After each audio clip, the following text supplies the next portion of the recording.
The Heed the Call podcast. Don't want to be saved if they fall down a well. It is what it is. I mean, come on. That's just life. Yeah. That's just life. And I think some people think, oh, save me. No. You get what you deserve. Welcome to Heed the Call. Dan Hanzus here. Marc Sessler, my bud, my partner. Going to the Travis concert tonight in Hollywood. What a life. It's so telling that we initially, we cooked up a plan to invite two other people, won't even say who they were, and because Travis is a tough sell for anyone that was not. Well, we can our significant others. Yeah, well, they both found a way to, because it's certainly not a band that either one of them care. One has never heard of them, mine, Right. And yours had been pulled to one of those shows at some point and made a hard decision not to return, I think. And they both found a way to not go with us tonight, and you can't resell them. So we're going to have a very wide berth of 4 seats to enjoy the show. Maybe even take a little bit of a nap math on it. Yeah, it's like, Yeah. honey, remember the band from 1997 that charted at 475 in America, the Scottish band Travis? Do you want to go to a show on a Tuesday night? No, that didn't get. But I'm excited about it. I can't wait to see it. And I know there's a lot of people that listen to this show overseas that are like, you guys are going to see Travis. That's amazing. Let's welcome in Conor Orr, our buddy. What's up, bud? I was very confused, but I'm excited that you guys are going out. You're having a good time. Wish you lived in New Jersey. We could do this stuff all the time. That would be nice. That would be nice. We could do that. We could arrange that. We have a lot to get to. This show's sneaky, action-packed because of the coaching carousel is slowing to a crawl. And in fact, I think there's just one job opening left in New Orleans. Am I right about that? Correct. Yeah. Yep. So we're going to get to all the different press conferences and all that. But I just want to put a button on championship weekend, boys. And one thing that I was thinking about was how the NFL, there's this entire season every year of 200 plus games across 18 weeks, and stuff happens all the time where you're watching, you're like, oh, the NFL should fix that. They should adjust that. But the only time things actually change is when things go haywire in the playoffs. And I was just thinking about in recent years, in the last 8 years or so, you had the ultimately doomed pass interference rule that cost the Saints a Super Bowl bid against the Rams in the NFC title game.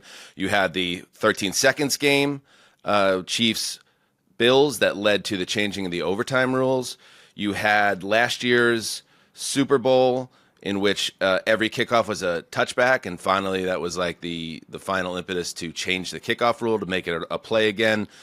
You saw the reporting that has come out recently about the quarterback protection that could now, instead of guys like Patrick Mahomes and other favored sons getting these calls and changing games, that could be included in NFL replay assist. And I want to say, okay, that's all. I actually don't have a problem with it. I think it's a little funny that it has to happen in the playoffs, Conor, but I do also want to point out as we close the door in the AFC Championship game and we talk about that huge 4th and 1 play with the Bills being stopped short controversially, put a goddamn chip in the football already. There was, I really like John Boy. John Boy does great work. Mostly baseball people know him as, but he does other sports. And he put together a great video showing all different angles and studying. It looked like Josh Allen got the first down. In fact, he looked at the Kincaid reception prior to that on 3rd down, and it looked like he actually kept his knee up long enough that he got the first down. And what John Boy pointed out was, the problem here, beyond the fact that there's no chip in the balls, we don't even know what they're looking at when they go to the replay assist. So the fact that they didn't change it is because what are they even trying to change without any scientific data to go off other than just seeing a big scrum of people and 2 officials on the field that were, frankly, blocked out of the real view? It's all interesting, right? And so I have 2 things to kind of answer your question with in terms of data tracking and GPS tracking, because this is something that I've looked into. There are companies that have chips in balls. There are teams that pay for that service because the reason they want it is because they can get RPMs on their quarterback when they throw. And teams that live in playing cold weather environments want a quarterback who can have a higher RPM because they believe there's a belief that it's more wind resistant, right? There's chips and balls. You can do that. But remember the Alliance of American Football? The ill-fated like spring league. Yeah. So they had been the team that they were the ones that really started experimenting with, the whole football field is sort of a data grid and all that stuff. And they had chips in their balls, right? But what was interesting is some of their first games, like just an example of how many things could go wrong and fail and how many trials and errors they're going to need to do before this gets right. Their first game, this big moment, all of a sudden they didn't compute. The computers didn't understand that the computers are led to believe there's 11 guys on each side of the ball. But during a possession change, all of a sudden there's like 55 people on the field and the computer was just bugging the hell out and like shorting. And so there's all these weird kind of like incongruencies that happen during a football game that are really hard to data map and to get on the same page. And so eventually could we get to the spot where everything is within a centimeter of a data point and you could be able to measure it? Yeah. In the NFL's defense, I just don't know if they're there yet. I really do think it probably would need to take more time. We'll get there. I mean, we built the atomic bomb. We created the internet. Like we went to the moon. You're telling me we can't figure this out? And with all due respect to the Alliance of American Football, and I'm not looking at Major League Baseball as a paragon of how to run a professional sports league, but they have been now for years investigating the idea of robo-umps, essentially, using a strike zone that's automated. And they've been using for multiple years using their minor league system to test this as they inch closer to that reality. Now, I understand there's not a apples to apples NFL comparison with that in terms of a feeder system to work on this stuff, but figure something out. I mean, you are $15 billion company or whatever. Like, let's go. Let's go. Can I ask a dumb question, like scientifically? Because like I'm thinking of this visually. You'd use the chip in the ball to find out in that case if it had reached a certain point on the field. But like, so they microchip cats, right? If you lose your cat, you can figure out where it is, but it's just a cat and you pick the cat up. But like where in the ball itself, will you have to wire like the entire frame of the ball with microchips? Because like if it's in the middle and it shows you that it's sitting here in the middle, we don't know if the chip that should be at the end of the ball actually touched the line. Does that sound dumb? It's like you'd have to almost wire the entire football with like a line of microchip or something that you can read to find out exactly where the ball was positioned. And you'd have to time it up with when the knee goes down, because if the ball reaches a certain position but the knee's already touched, then it doesn't matter how far the ball goes. We went to the moon. It's pretty complex. Connor, we went to the moon. So, Dan, to your point, can we do it?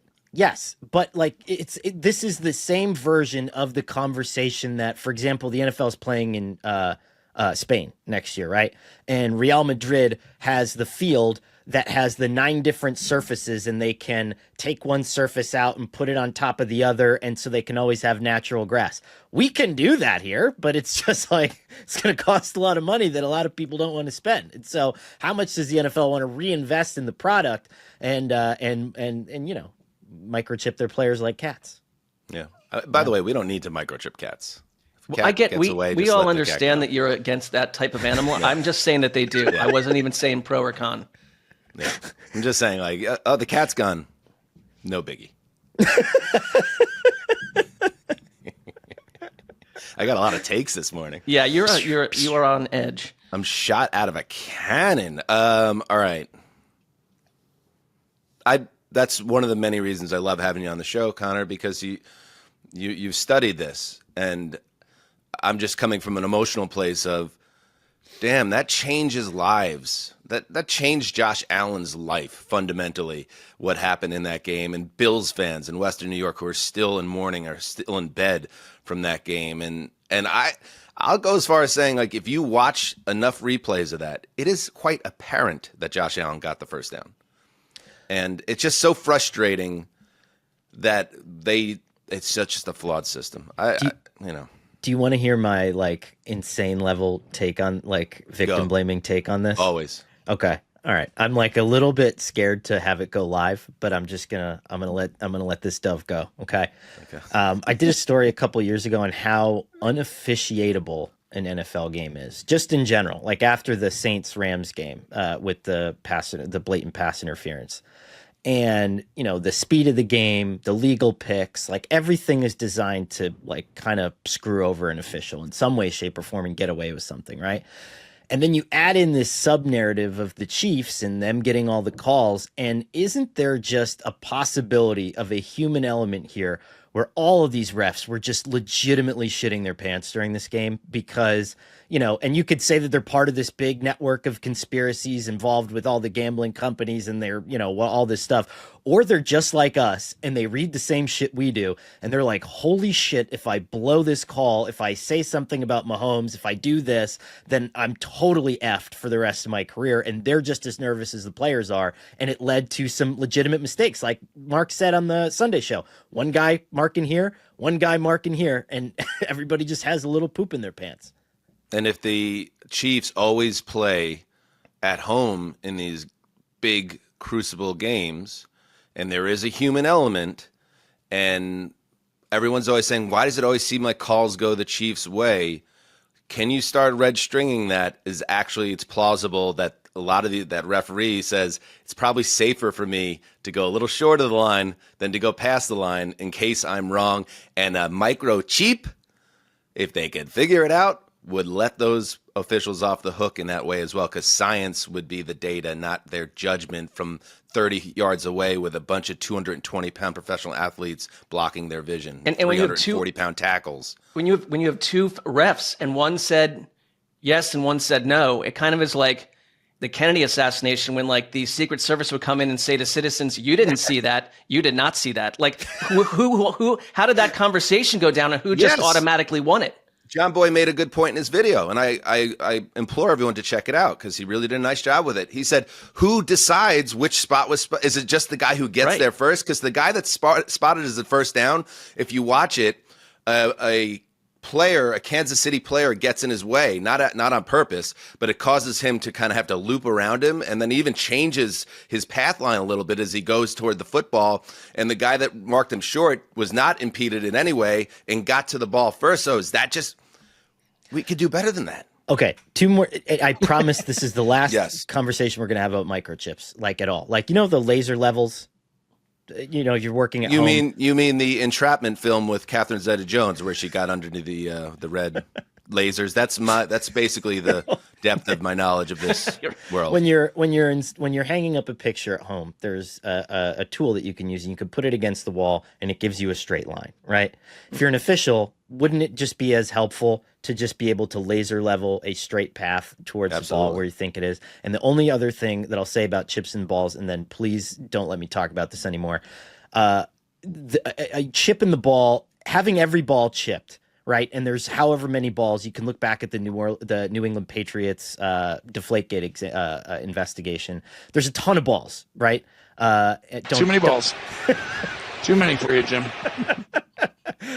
And what happens is, another Alliance of American football example, each of these balls costs like $500, right? So the first touchdown that was scored in the league, the player gets excited and fires the ball into the stadium and someone runs away with it. And then they're like, oh, fuck. Like that was like, we don't have that many of them. And so again, that's another reason why, so just take that as you will. So anyway.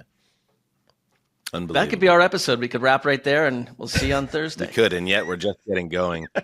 Before we hit the news and get caught up on the carousel, I do want to just touch on one more thing, Connor, before we get going. And I have to be honest with you, I hesitated to bring it up.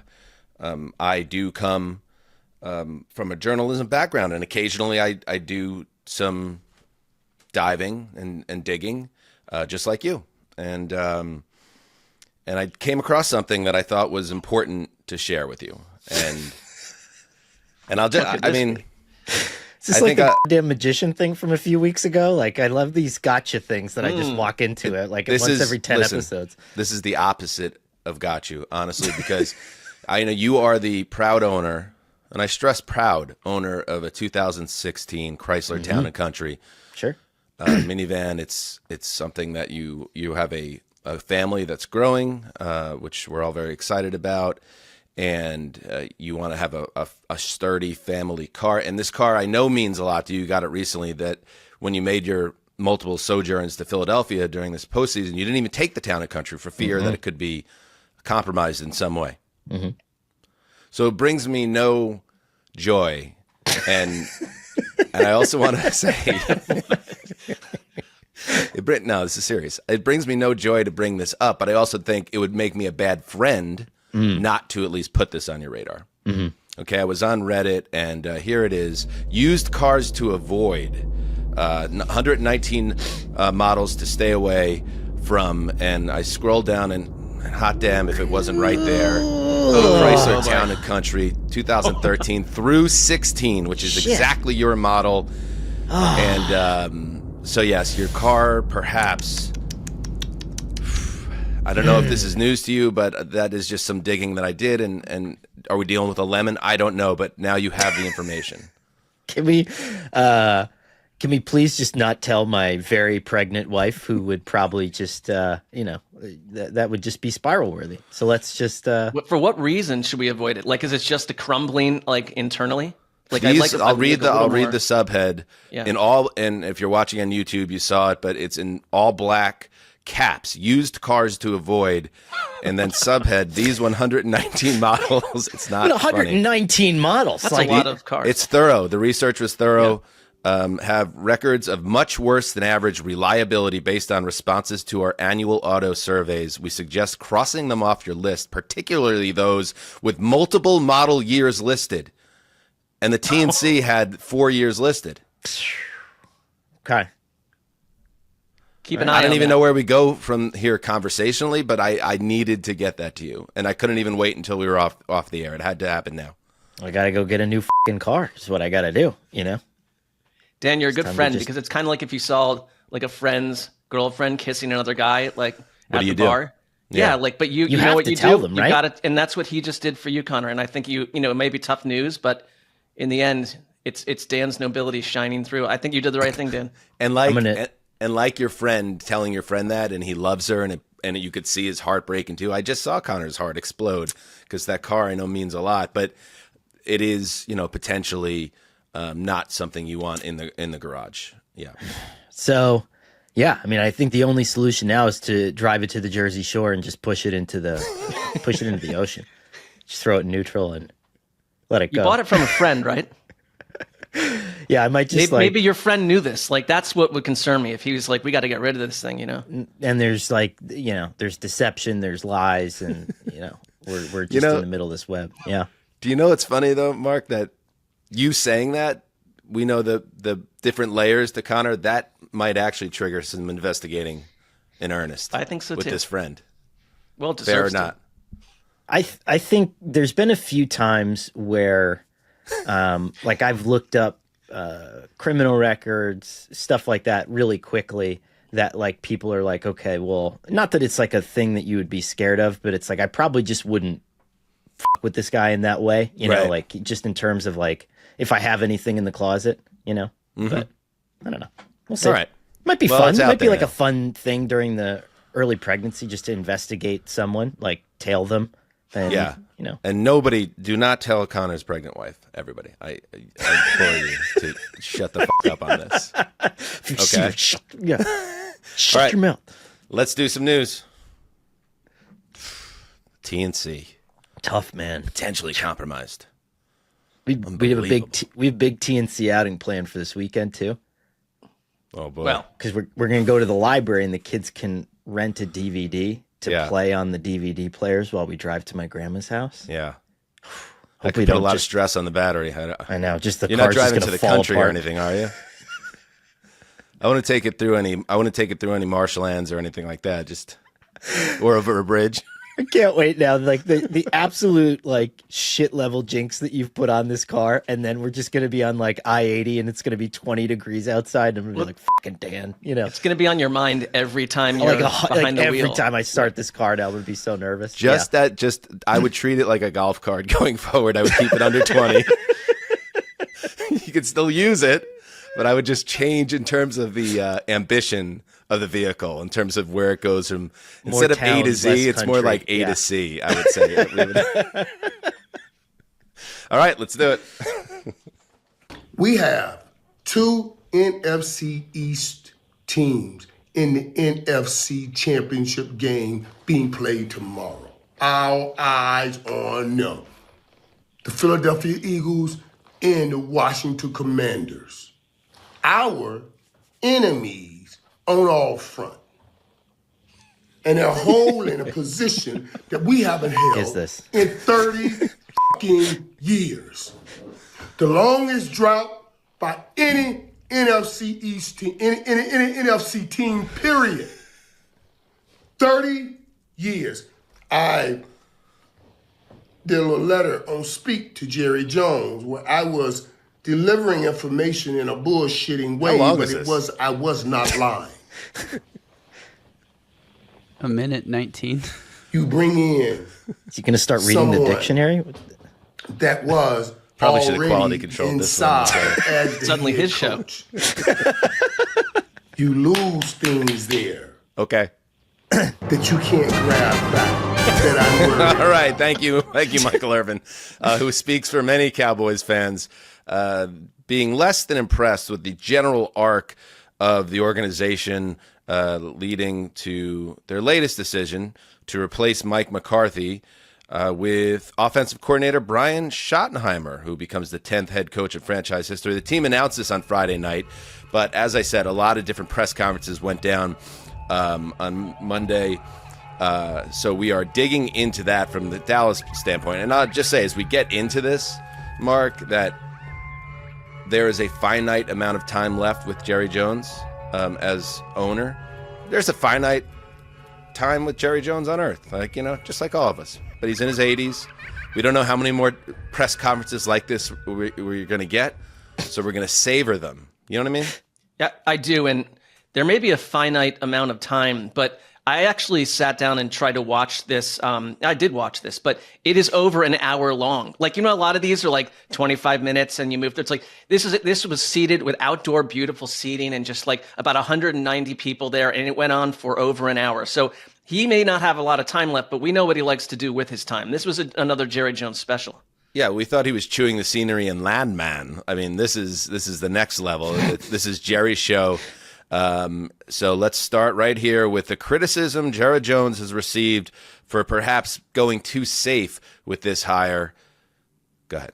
Now, I get my proverbial ass kicked over needing people in my comfort zone. Without this thing being about me in any way, if you don't think I can't operate out of my comfort zone, you're so wrong. It's unbelievable. This is as big a risk as you could take. As big a risk as you could take. No head coaching experience. If you're watching on YouTube, you saw a beaming Dak Prescott during that line where you mentioned this is as big as a risk as you could take. And I think everyone is just entertained. It's like watching television, basically. He goes on to explain, again, yes, that to fans this might not seem like a sexy move, but it's the right one. And what I would say for the fans is that, yes, to some, and it might be couched as a less than glamorous hire. What I would say to you is I got here taking shots and not shoddy shots. I got here taking shots. Good things have happened. Let me tell you something. There's some stuff to be had over there where not many people go. There is. Don't think for 1 minute I won't take a shot. What's he talking about? Got you where? Like got you where? Like, this team hasn't made a conference title game since the 1990s, and the only time they dominated was during basically like a barely capped situation where Jerry could outspend for a very small portion of time. Got you where? I don't understand. Like, what? Where is a football franchise? Like, the value of the Cowboys has nothing to do with the talent on the the success of the organization. It doesn't make any sense to me. Well, it reminds me of when they re-signed Dak, and that was another like hour and 20 long off-season press conference where he asked them to pan the camera over to look at their precious collection of Super Bowl trophies. But none of those have come within like this century and for portions of the last century. And so I think there is a bit of like, if you want to be, if there's duress around Jerry Jones. And again, I'm watching this, like you also fall in love with the guy a little bit because it's like, he doesn't give an F what any of us think. But I will say that like, he lives in a bit of an imaginary world, but he's allowed to because he is a billionaire. Like a lot of these guys do, but he's allowed to. I'll agree with you halfway on that, Mark, that I think he does care what people say, and he's referencing directly that I take all sorts of hits about this and that. So I think he reads everything, he cares about everything, but he doesn't ever think he's wrong. So it's kind of like that Trump thing, right? Like no matter what you throw at him, he's going to disregard it and spin it in his own reality. And I think that's that there's a power to that when you're a billionaire because you do create your own kind of world that you live in. And like to even the point that you made, and I don't know if that's exactly correct. You might have nailed it, Mark, like how long the Dak Prescott press conference was, but it doesn't surprise me if it was well over an hour.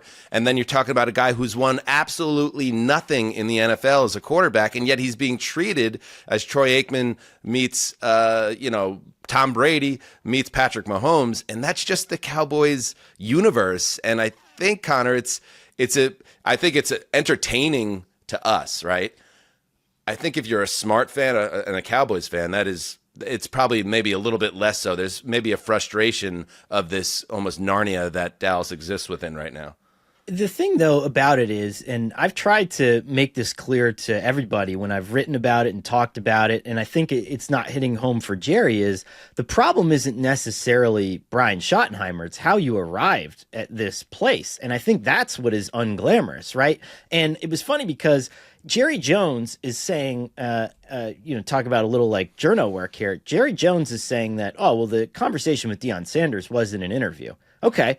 The official website listed it as an interview, and it listed Deion Sanders as one of the 6 candidates. Okay, so now you had 5 candidates for the job, 2 of which you brought in to satisfy the Rooney Rule, and the rest of them, some of them didn't receive second interviews. You didn't wait 2 days for Cliff Kingsbury to finish his season to bring him in. You didn't bring in Aaron Glenn, who's from Texas and played for the Cowboys. You didn't bring in, you were not even in the conversation for Ben Johnson.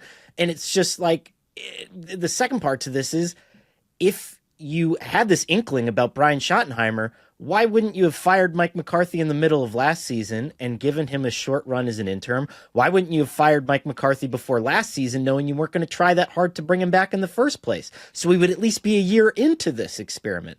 Like, that's my problem. And I think that's everybody's problem. You're just not working hard. Like, you're not trying to conduct a serious NFL head coaching search. That's it. Point blank. Brian Schottenheimer could be great, but the process was god-awful, and it was terrible. And isn't it crazy how, Mark, like Schottenheimer gets swallowed up in this? And he's coaching from behind now. And perhaps he's totally coaching from behind. And we're a podcast that covers all 32. We don't even have Schottenheimer's sound that we're going to throw to because like the Jerra-ness of it and the bigger picture of the Cowboys swallows up everything that it's in its orbit. Absolutely. And that's why I kind of mentioned that with his finite amount of time, he wants to do this. Like, he loves courting the press, and he spoke for about 75% of it. I want to say one thing, though, because I kind of feel for Brian Schottenheimer. I think we all do on some level. He did an incredible job, I thought, introducing himself the way he did during this press conference. He had a limited amount of time, but this is someone that he has lived in football his entire life. Like, Marty Schottenheimer is very special to me as a Browns fan, but he has shades of Marty. He has been an offensive coordinator for 14 years. So I know he's not been a head coach, but he's not done nothing. It's not like they hired a naif from like out of town to come in and coach the Cowboys. He's been there for 2 years, and there is something else that tons of players showed up to support Brian Schottenheimer specifically, and there is a moment after the thing where they're all coming up and loving him. So the thing is, I can separate the two, the Jerry Jones like aura and experience and world of it, from the fact that Brian Schottenheimer might succeed, but he's not like a totally inexperienced guy. But Connor, you're right. The process to get here, Jerry Jones slapped down the idea that only talked to 5 people, but like, yes, you did. And there were more people out there to talk to, and you didn't do it. Schottenheimer, by the way, once upon a time was the hotshot coordinator, but it took 25 years as an assistant coach before he's getting this shot at 51 years old, to the point with Marty Schottenheimer. And I was lucky enough. Mark, you must have been off that day. It's the only way that you wouldn't have been doing it. But in the old I've NFL never Network, taken a show off. That can't be accurate. Yes. Moving on. No, but the old NFL Network studios in the green room, I got the chance to interview Marty, who's since passed away, and he spoke, obviously about this great career, but he never got over the hump and those crushing playoff losses along the way. And Brian Schottenheimer said in his press conference how important it is, like, for a Schottenheimer to get a Super Bowl. So there is, like, those elements to it, and I feel a little bit bad for Schottenheimer that he worked all this time to get to it, and we should talk about him more, and I guess that's what we're doing right now. Because the other part of it, Conor, is do you think the hire can work? Do you think Schottenheimer can make the Cowboys get them back to the playoffs and be a guy successful, or are we just dooming him because it wasn't sexy? Like, maybe that's the wrong way to look at this. Well, so here's my problem, right? Because there's two different things. Let's talk about Brian Schottenheimer, the candidate, real quick, okay? He's been an offensive coordinator for 14 years in the NFL. Guess how many seasons his offense has finished in the top 10? No. The top 12 in net passing yards per attempt or total passing yards. How many of those 14 years? 2? 1. Okay. No. So let's go to rushing yards. How many times in 14 years, okay, did you finish in the top 10 in rushing yards? See, I would have said that would have been way higher. I would say 5. Or 5. Let's see. Okay. 5. And how many of those, Dan, were with the Jets that we remember, the Rex Ryan team that had LaDainian Tomlinson and Sean Green and one of the best offensive lines in the sport? Okay? I would say maybe 4, 3. I think it was like 3 of them, right? Yeah. And so within that, okay, that's my concept of Brian Schottenheimer as a candidate. Like, if you brought in that guy, and granted, like, Mike Vrabel didn't have a great defense and he became a great head coach. Matt LaFleur didn't have a great offense in Tennessee and became a great head coach. It's not apples to apples. And there's so many weird things that happen over the course of a season. Like, on its face, Nick Sirianni, like, to your point, always perpetually, Dan, shouldn't be a great head coach, but he is somehow, right? And wins a lot of games and things tend to bounce his way and the vibe seems to remain good. And so could all that happen with Brian Schottenheimer? And probably will, because we're all being huge dicks about it. Yeah. But it's one of those things that if you did the blind resume thing, it's riot worthy. And I still think that's true, See, that's the thing. If you listen to everything that Jerry said, it is kind of we understand this about Jerry Jones. He is a people person. Like, he has his favorites. He brings back Ezekiel Elliott when we all know he shouldn't. Like, he's just got his people. And he talked about the fact that his friendship with the Schottenheimers went back 35 years, that the wives were friends. And I think this was an instinctive hire based more on the person than everything that you're talking about. Now, should it be that way? That's the other conversation. And looking back instead of looking forward, as you want your leadership to do. We'll see. We'll see how it works. Let's just empty the Jerry audio notebook before we take a break because it's fun. No context given, no context needed. 3 more quotes from Jerry from his presser. I've been around a lot of coaches. As a matter of fact, I wanted to be a coach. Except I wanted to live better than I thought coaches live. I wanted to drive a little bigger car, and I wanted to fly in an airplane. Had I known what I'm paying them now, I'd have been a damn coach. All right, more on Schotty when he got the news that he's the new head coach of the Dallas Cowboys. But let me say this. I was standing with Schotty when he called his mother. And I heard the other end, and I was listening to Schotty. And one of the things he said to his mama is, Mama, I'm going to get what Daddy didn't get a chance to get, or got a chance but didn't get. And I'm going to get a Super Bowl if it kills me. And his mother, of course, was emotional. This one will be for Daddy. The first one will be for him. That's kind of sweet. It is. His wife was sitting with Marty when I interviewed her, I remember. And they just showed her in the crowd there. And finally, enjoy. There's a very low percentage of this that is smiles and glory holes. Very low percentage. Don't we need to know that? Okay, that you know what you word? do? You buy yourself a tape recorder, you just record yourself for a whole day. I think you're going to be surprised at some of your phrasing. Don't we need to know what that word implies to a sub part of the population? For everyone else, literally, like 350 million Americans, yes. Jerry Jones, that's just the way it is. Let's take a break, and we'll hit the rest of the news.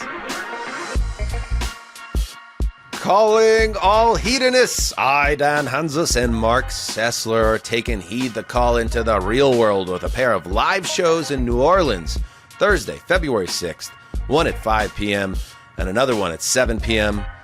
Come to one show. Hell, come to both shows. They won't be exactly the same, or maybe they will. I don't know, Mark. What you tell me? I don't think they could ever be the same. That's not how we do things. I mean, in both versions, we're going to take you around the league as we always do, with depth, clarity, and just a little touch of mirth. So come see the OG Heroes along with some familiar friends in person at Sports Drink, Cafe, and Comedy Club in New Orleans, Dan. Yes, that's Sports Drink, Cafe, and Comedy Club on Thursday, February 6th. Get your tickets at the link in the podcast description. Experience the show the football cognoscente does not want you to see.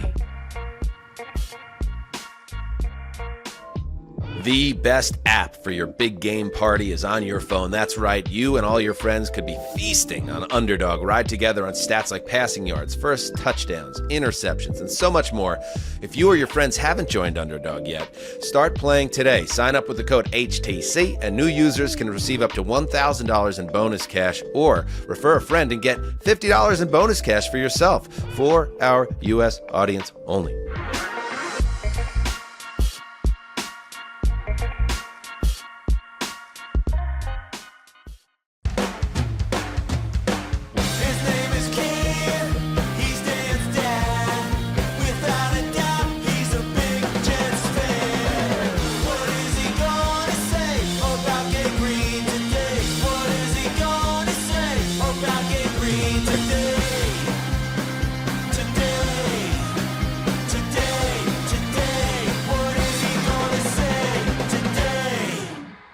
Aaron Rodgers, the question is, should the Jets keep him or should they let him go?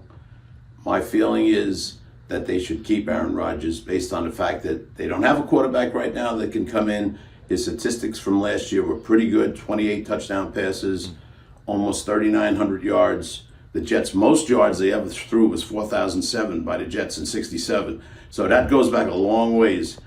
So my question is, he wasn't as sharp as the Rodgers we knew 5 years ago or whatever, but still, he's pretty good. So then the next question is, keep Rodgers. The next question is Aaron Glenn. How does he fit into this? I think he's a great fit. It was a great pick. A first-round draft pick by the Jets. Was under Bill Parcells. He knows his principles. He's a tough guy. He's ready for the job. One of the things I read in the paper was, he said the Jets will be built by the roster. Not by the man, by the roster, referring to the fact that a lot of things were done for Rodgers in the past. So I think my answer is Rodgers should stay. Glenn's a great pick. Go Jets. Go Aaron Rodgers. How about that? Yeah. Great episode of His Name is Keith, a helping hand there from my brother, Kevin Danger Hanzus, directing that one. By the way, I like the drummer in the background of if you're watching this on YouTube, and you should be like, there's the singer you see behind like the inlay of your dad and stuff, but then there's also the drummer going nuts in the corner. Drummer's going nuts from Jackie Daytona, and you can get that song, His Name is Keith, wherever you get your music on streaming platforms.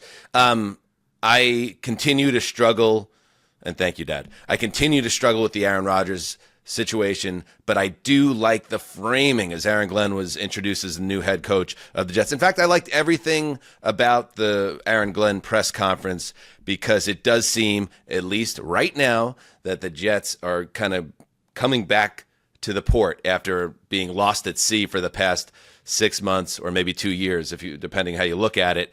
Here is Aaron Glenn's part of his opening remarks in his introduction in Florham Park on Monday. To any players that's here now, put your seatbelts on and get ready for the ride. Put your seatbelts on and get ready for the ride. Listen, there are going to be some challenges, but with challenges gets opportunity. But here's what I do know. We're the freaking New York Jets, so we're built for this shit. Okay, I need that. Like, as a Jets fan, I need someone to be excited to be the face of the Jets and embrace the challenge.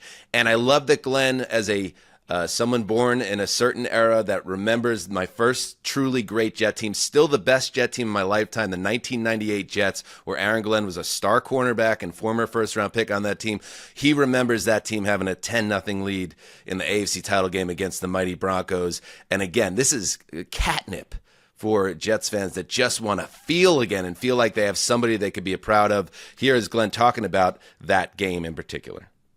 Another reason why. In 98, we played the Denver Broncos. We're out there and we are winning 10-0 in the first half. We come back in the second half. They kick the ball off. Wayne, you remember this.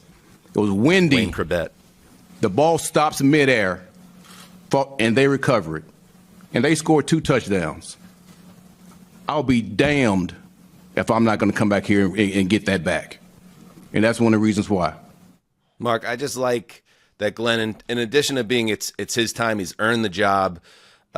This is a guy who's proud to take this post and be the latest guy to basically say, we're going to change what's happened around here, and it's gotten ugly, and he's kind of proud of his past as a New York Jet. All this stuff that, like, a guy, like, with all due respect to Robert Saleh, who did not have any connection to the organization beforehand, Aaron Rodgers, who made veiled references to, oh, that trophy's looking lonely in the lobby, we're going to change that. None of these guys had actually any ties to the organization. And here's Aaron Glenn, who knows the history, understands where the fans are coming from, and is not afraid to go up against the greatest challenge in pro football, fixing the New York Jets. Yeah, this was, of all the press conferences, this was the most powerful.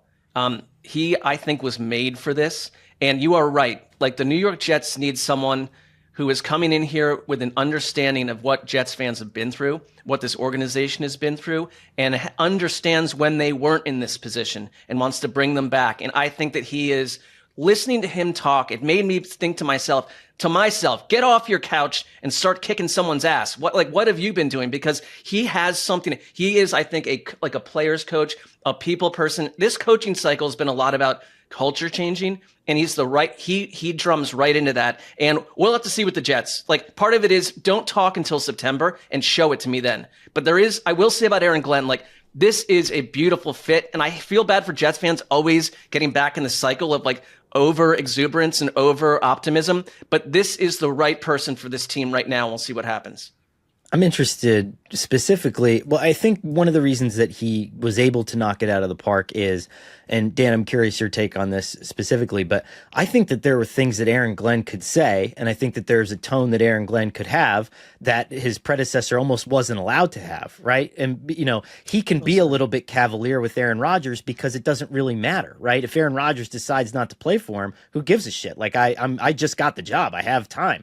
With Robert Saleh, it was always, okay, I didn't get hired by the owner, so I have to kind of find my place in it. Now the owner's back. He's got a new kind of attitude that he borrowed from his boss in the government, and he's a little bit of a swagger guy now. Now Aaron Rodgers is here, and I got to kind of, navigate that minefield. And it was like a series of, like, let's just not tip anything over in the china closet here. Whereas Aaron Glenn kind of, I think, has the benefit of being able to come in. Woody's embarrassed. He's going to take a step back. He is. And he's just going to be able to be like, yeah, double middle fingers, we're the Jets. But I think that is a tenor that he's allowed to have that maybe some other Jets coaches in the past were not allowed to come in. I think that's very fair. I think it's a great point. I think Saleh, there were things with Saleh that he failed on his own account, but other things where he was set up for failure. And what you're saying makes a lot of sense. Like, Aaron Rodgers isn't the face of the Jets anymore. He could be on the Jets, perhaps, but this is Aaron Glenn's show, and here is some of those Rodgers comments from Glenn that really underline there is no more tiptoeing around the QB. This thing is not about Aaron Rodgers, folks. This is about the roster. And we plan on building the best roster that we can. So whatever that may be, guard, tackle, defensive tackle, that's what we're evaluating. And listen, everybody's under the microscope. That's just what it is. So there you go. And I think I do think bringing back Rodgers, Mark, I know you've been strong on this, and I know where you're coming from, that you have this fresh start. turn the page. I do think he's still considering what their other options are. If he does come in and you could have him in the right mindset, I think he makes the team better. And I don't think this team is that far away from the playoffs if they just clean up some things. But that conversation, if there is actually going to be a real conversation to be had, and this isn't just lip service, where Glenn has the opportunity and the new general manager, Mougey, is it? Yes. Yep. Yeah.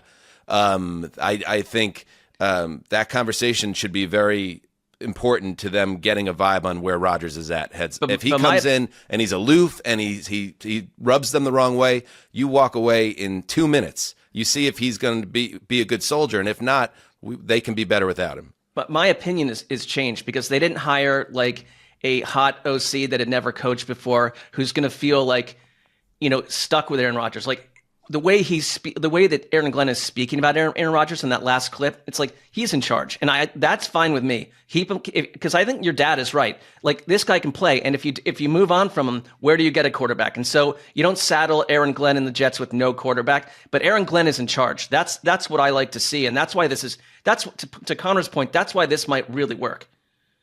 I think maybe the next step, and the media kept on obviously asking Glenn about it over and over, and Glenn shut it down in a strong manner. Like, make the decision quickly. Like, don't make this the distraction and the storyline around this team for the entire spring. Like, let's find out one way or the other. And who knows? Rodgers might not even want to play, but you kind of get the feeling that he does. It just might not be with the Jets. All right, let's move to another man with a connection to the Jets. Pete Carroll, once upon a time, coached Aaron Glenn way back when. 30 years later, he has had a decorated coaching career both in the NFL and obviously in college, and now he is the new head coach of the Las Vegas Raiders. All right, speaking of owners that, listen, you may not trust them or see them as fit to run an organization, they do provide good copy and things to react off of. So let's hear from Mark Davis first on his decision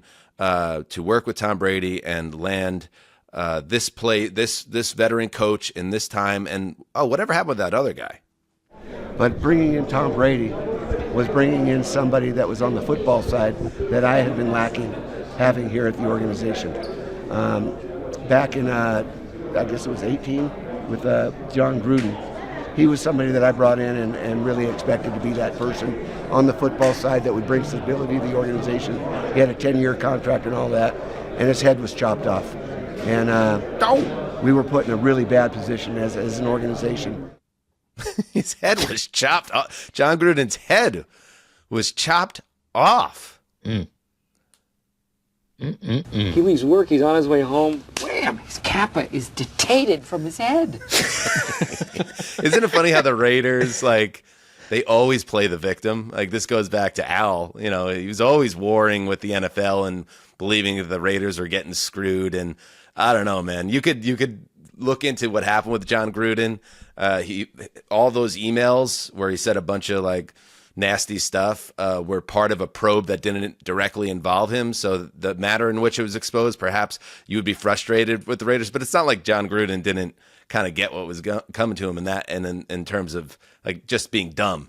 And also, if the Raiders had won 9 or 10 games his first 2 years, they would have kept him and they would have been like, yeah, we'll work with him on this, Yeah. I mean, true. Let's hear from Pete Carroll. And again, just like with the Raiders, with the Cowboys, there's other stuff going on. The Tom Brady of it all, the minority owner of the team, is the topic that everybody seems to want to talk about. So here is Carroll on how involved Brady was in the hiring process.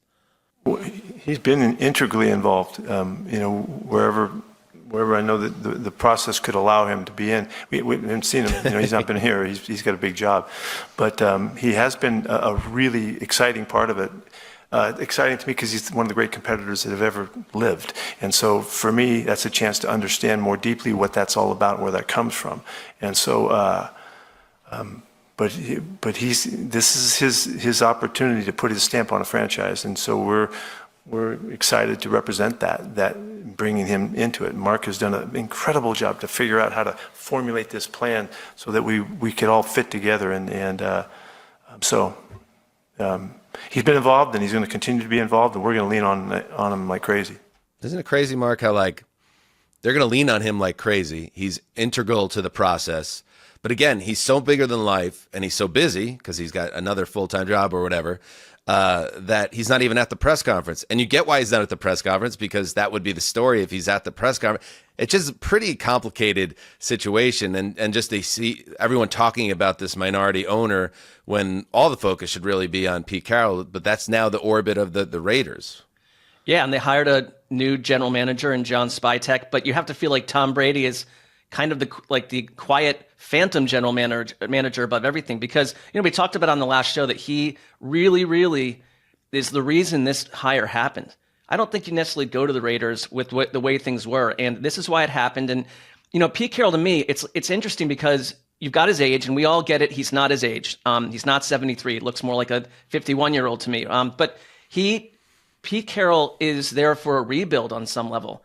Like, I think that it's another culture hire where they're like, we're kind of tear this thing down to the studs on some level, and then have Pete Carroll build it up to where it needs to be, and then you find the next coach. But I don't know if this is a 3-year thing, a 5-year thing. I'm not saying it could be, but like, he's the one guy to come in and say, we're going to do this right this time. It's another hire I like because Pete Carroll has done this. He went to USC and did it. He did it in Seattle. I think there's going to be a lot of roster change. They have the second most cap space in the league. I think this is going to be a team in massive transformation, and Tom Brady is there to oversee 90% of it. He'll be very involved, I think. I get super worked up about coaching stuff. And so when Pete Carroll got hired, I started texting a bunch of people in the industry, and I was like, can you believe this shit? It's a 3+1 contract, 3 years and a team option. And I was like, that's ridiculous. It's below market standard. And Tom Brady's doing all this stuff. And someone just like, Connor, he's 74 years old. Like, you can't give him a 5-year contract. It's just not like, so he's not going to be there forever, right? He's there to kind of, as you said, fix the, kind of get them to the point where they're at level ground, right? And in that way, I think it's a great hire. I guess you could look at him like how they have bridge quarterbacks. He's a bridge coach, like to take them and get them to a place of respectability. And Brady will be a key aspect. Before Gruden was decapitated, someone behind the scenes that can get the personnel in a better place, and then Carroll is a guy who can run the locker room and be the guy on the sideline. It all makes sense. And James Palmer said it a couple times on the show, and I've heard it in a lot of different other places, that the Raiders have everything in front of them to be the next big thing, because players want to play in Vegas. They have a beautiful facility. They have all this money. They have the prestige and everything, the history of the Raiders and all that. Like, they're a sleeping giant, it seemed. As long as you're in Patrick Mahomes' division, I tend to tap the brakes on all that. But I get it. And there's a reason. Just like Jets fans are allowed to have optimism again, Raiders fans, so too should they be allowed to have that optimism. By the way, Marshawn Lynch was there. Oh, yes, Justin. Sorry, I just wanted to comment on the Carroll Brady-ness of it all, too, because I actually watched this whole press conference, and there was one quote that I didn't pull because it was really long. But Pete Carroll was talking about how it's their mission to build up the football team around the quarterback position, and it almost sounded like the Raiders may work on that before they add a quarterback, which is interesting because Tony Pauline put out a report this morning that said many around the league believe the Raiders will be one of the teams working hard to move up into the top 2 spots so they can select a quarterback. Conflicting stuff. I'd be surprised if the Raiders already had a plan since they just introduced their GM yesterday.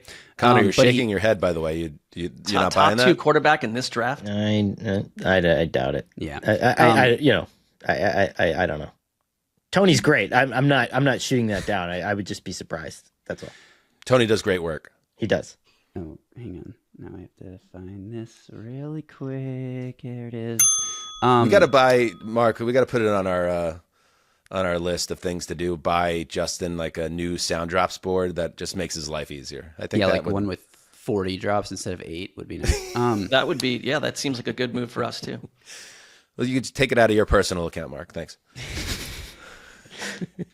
Anyway, Pete Carroll said, we're going to lean on Tom as much as we possibly can for his insights because no one has his insights. It's unique. To think about how fortunate we are to have Tom Brady with us. It's just a once-in-a-lifetime opportunity. It almost sounds like he's kissing ass to Tom Brady. Well, he's an owner. He's an owner. He's his boss. Yeah. It's just that doesn't almost sound like. I don't imagine I'm going to want to kiss anybody's ass when I'm 73 years old. That's right. You know? Dick it up the guy's ass, which I've done. Hey, Mark, I struggle to do it now. You know what I mean? Yeah, I guess I do. We all do. Oh. Marshawn Lynch was at the press conference. We do want to fill our stadium up with our guys. I know that we have a good draw for people from out of town. There you go. That's what I'm talking about. Hey, Mark, settle down a little bit. I miss Pete Carroll. I'm happy he's back. Yeah. It's the same way I felt when, Jim Harbaugh came back from Michigan. I was like, oh, cool. NFL's going to be a little more fun. And Carroll is just, a nice guy. My mom's going to be excited about it. She had a big crush on him back in '94. Oh, yeah. And he's, Silver Fox in his 70s. Yeah, everybody wins. I think your dad loses there because he was out of the hemisphere, out of the orbit, and now he's back on, national television. They're going to give him a bunch of primetime games playing in your house. We should get Keith back on to get his reactions to Pete Carroll being back in the NFL, and if that causes him any level of consternation. Oh, God, I'm tired. We sure Marshawn Lynch is okay, by the way. I mean, thank you for saying that. I know that he's done a lot of TV stuff, and my buddy Bob from Throwback Podcast, plug, who does great work on Throwback Podcast, worked with Lynch on a show, or was connected to Lynch on, I think he was on Lego Masters, if I recall. Said that he's a wild dude, but came ready to work, and was kind of just a fun presence. I think he's in that zone kind of where he can do and say whatever he wants. And people are just like, yeah, well, that's hasn't he always been doing that? Yeah.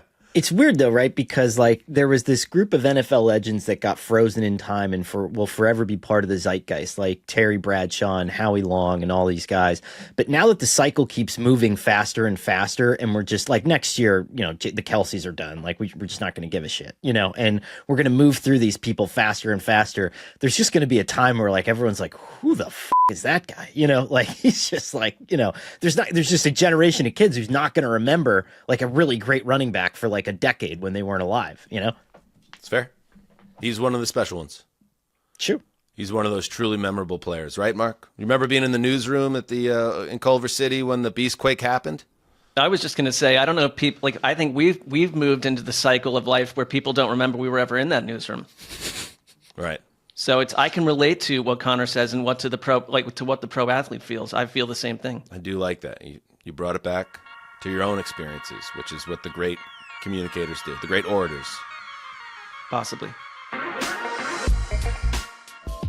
With the NFL on a 2-week hiatus until the big game, you may feel the void in your sports experience, but I have good news. Never fear. There are so many other sports to satiate that longing. NBA, college hoops, NHL, FIFA, even tennis, golf, and esports. And Underdog has tons of fun ways to get in on the action, no matter the sport. So scan the QR code on your screen to download the Underdog app or sign up with the code HTC, that's us. And new users can receive up to $1,000 in bonus cash when they deposit for our U.S. audience only.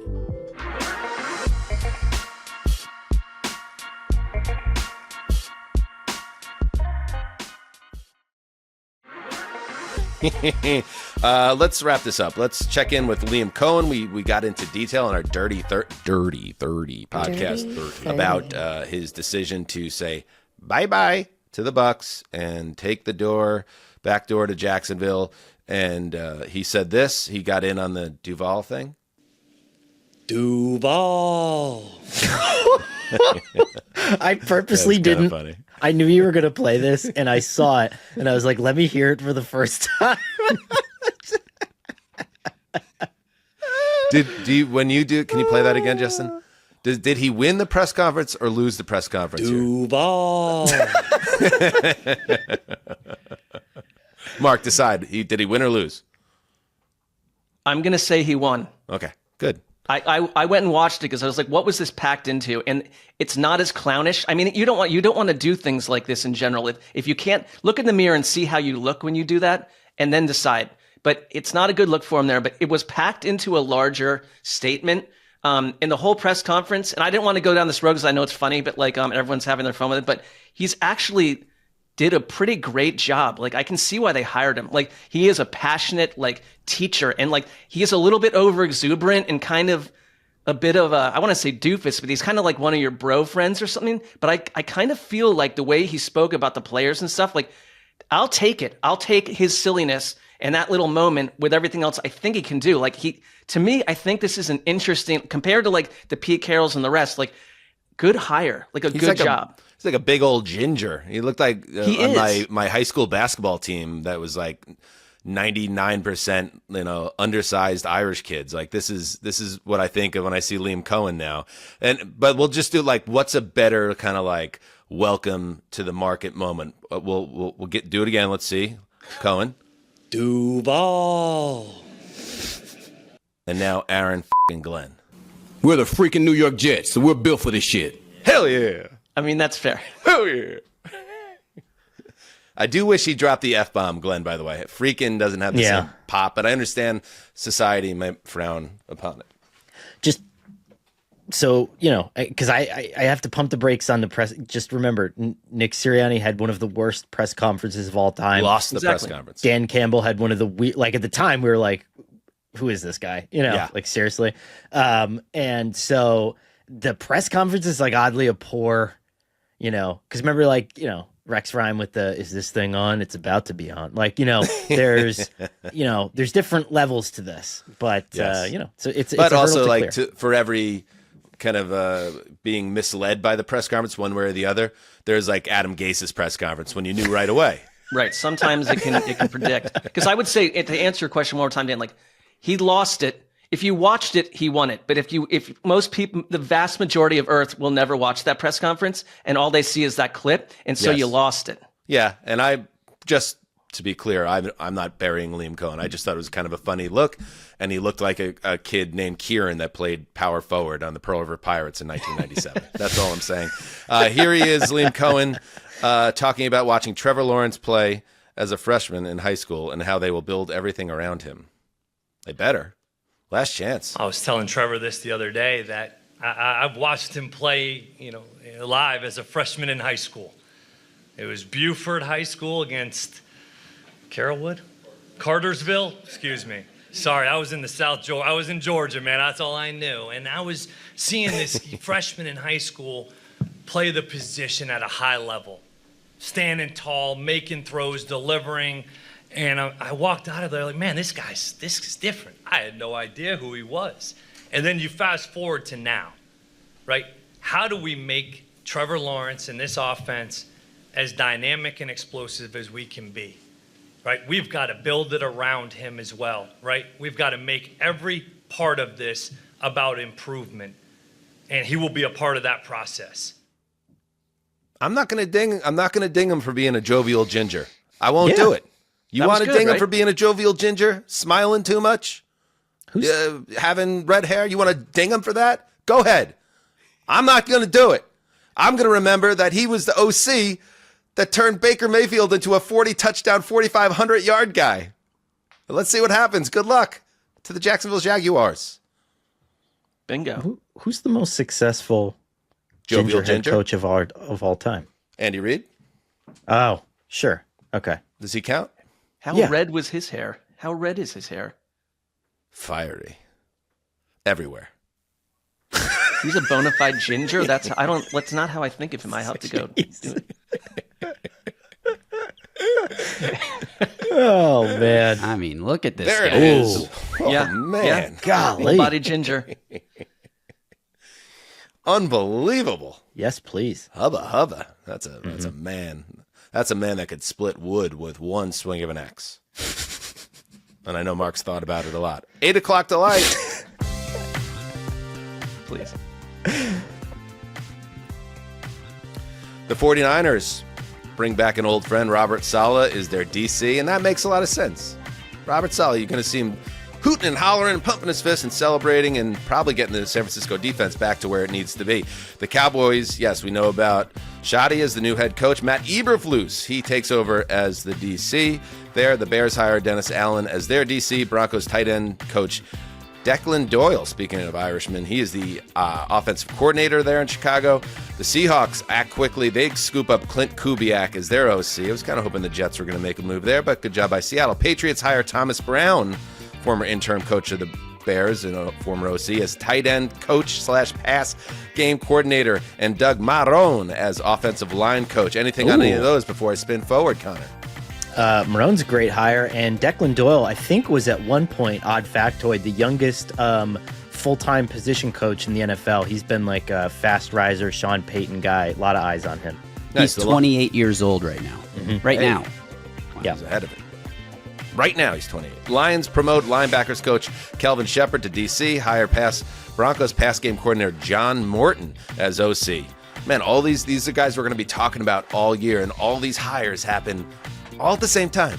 Do you get it right? All games are happening too. It's like a lot of this just happened like over the weekend. Man, these are huge decisions that the teams make. We'll see. Saints flew to Philly on Monday to interview Kellen Moore in person for the head coaching job. Rap Sheet reports the future of Matthew Stafford is an open question in L.A. You know what?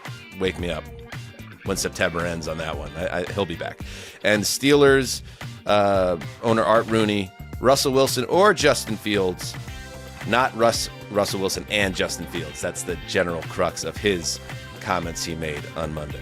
Mark. Well, I think it's interesting because Pete Carroll also mentioned that he is still close with Russell Wilson, and you gotta wonder, that's a team that needs a quarterback. Could we see Russell Wilson in a Raiders jersey? That sounds boring. Any Russell Wilson destination sounds super boring. I don't disagree, but just connecting dots. All right, good stuff. Good stuff. I think we covered everything. Did we miss anything, Justin? I feel like we got pretty much everything. I think we hit pretty much everything. Art Rooney also said that the coaching staff is going to stay mostly intact. Both coordinators coming back, maybe a couple little changes. Why would we change anything at Pittsburgh? Tomlin. Well, one of the things there was that they had one of the smallest coaching staffs in the league, and the question was, Mark, are you going to add coaches? You mean like in terms of size? They're yes, they're very small individuals, like mostly around 5 feet tall. You can tell. Yeah, that's a problem. Yeah, got to work on that. Respect.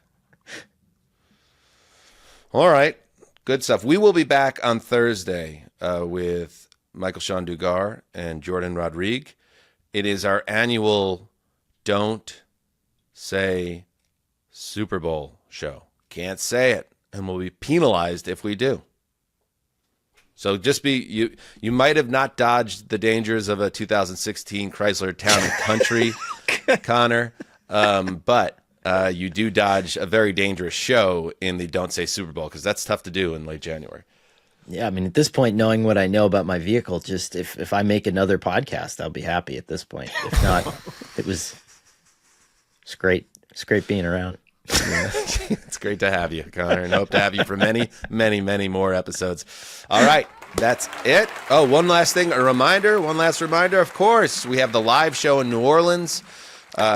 Two live shows, in fact, from Sports Drink Club in New Orleans. Heed the Call live with special guests. So check out the link in the description here on the YouTube, and then on socials connected to Heed the Call and Mark and I's account and Justin's account. You can get the links, get your tickets. There's only a limited available. Yes, Justin. My parents are coming. They got tickets and they will be at the show.